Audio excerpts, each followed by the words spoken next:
کتے کی پیدائش کے بارے میں بہت ساری من گھڑت باتیں منقول ہیں اور بہت سارے جو ہیں من گھڑت قصے بھی منقول ہیں۔ ان میں جو سب سے زیادہ مشہور قصہ ہے وہ لوگ یہ بیان کرتے ہیں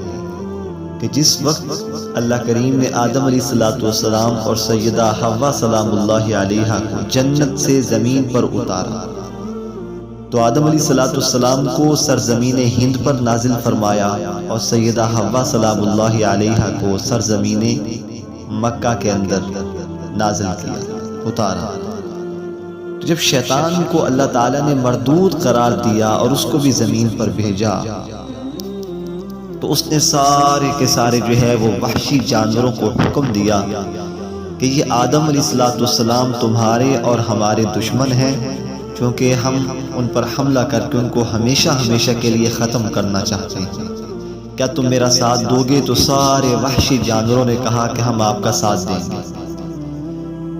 تو کہنے لگے کہ شیطان جب بول رہا تھا تو اس کی زبان سے جھاگ نکل رہی تھی، اس جھاگ سے اللہ تعالیٰ نے ایک نر کتا اور ایک مادہ کتیا کو پیدا کیا، اور نر کتا جو ہے وہ سیدنا آدم علیہ السلام کے پاس سرزمین ہند میں چلا گیا اور وہاں اس نے تمام وحشی جانوروں کو جو سیدنا آدم علیہ السلام پر حملہ کرنے کی کوشش کر رہے تھے، اس کتے نے ان تمام وحشی جانوروں کا مقابلہ کر کے ان کو ختم کر دیا۔ اور جو مادہ کتا تھا وہ سیدہ حوا سلام اللہ علیہا کے پاس سرزمین مکہ میں چلا گیا اور وہاں پر تمام وحشی جانوروں کو ختم کر دیا۔ یہ بالکل من گھڑت واقعہ ہے، اس کا کوئی تعلق نہیں نہ تاریخ سے نہ روایات سے۔ بہت سارے واقعات منقول، لیکن ان میں جو صحیح تاریخی روایات کے اندر آتا ہے اس کو بھی مستند اور صحیح نہیں کہہ سکتے، یہ بھی تاریخی روایت ہے۔ اس کے اندر یہ ہے، بعض علماء نے اس کو صحیح بھی کہا اور بعض نے اس کا رد بھی کیا۔ وہ اصل میں واقعہ کیا ہے کہ کتے کی تخلیق کیسے ہوئی، اس کے بارے میں یاد رکھیں کہ جب اللہ تعالیٰ نے آدم علیہ السلام کے پتلے کو بنایا اور جنت میں رکھا، ابھی اس کے اندر روح نہیں ڈالی تھی، تو آدم علیہ السلام کا پتلا مٹی کا بنا کر اللہ نے جنت کے اندر رکھا۔ بعض روایات کے اندر آتا ہے کہ 40 سال تک، بعض کے اندر آتا ہے کہ 40,000 سال تک اللہ پاک نے ویسا کا ویسا پتلا بنا کر رکھ دیا روح کے بغیر۔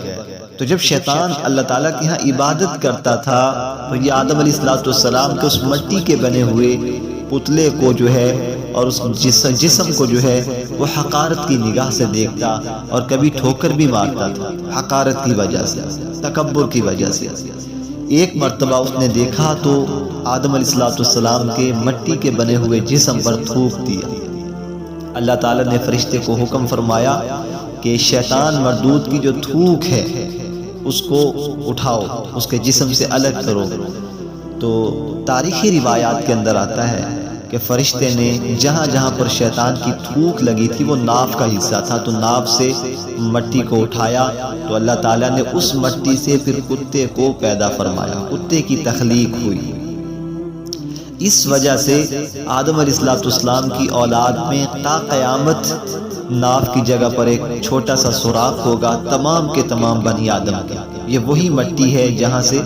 فرشتے نے جو آدم علیہ السلام کے مٹی کو اٹھایا تھا، تو وہ آج تک سوراخ باقی ہے ناف کا۔ اور جو مٹی تھی اس سے کتے کی تخلیق ہوئی، کتے کو پیدا کیا گیا۔ اس وجہ سے کہتے ہیں کہ انسان کے ساتھ کتا سب سے زیادہ وفادار ہوتا ہے اور سب سے زیادہ مانوس انسان کے ساتھ یہ فوراً ہو جاتا ہے، اور انسان کا ہمیشہ ہمیشہ جو ہے وفادار رہتا ہے، خواہ انسان اس کو کھانے کے لیے کچھ دے یا نہ دے۔ اب یہ دو طرح کے واقعات ہیں۔ پہلا واقعہ بالکل من گھڑت ہے، اس کا تاریخی روایات کے ساتھ بھی کوئی تعلق نہیں۔ یہ جو بعد والا قصہ ہے اس کا تاریخی روایات کے ساتھ اور جو ہے اسرائیلی روایات کے ساتھ کچھ نہ کچھ مناسبت ہے، لیکن 100% اس کو بھی حقائق پر مبنی قرار نہیں دیا جا سکتا۔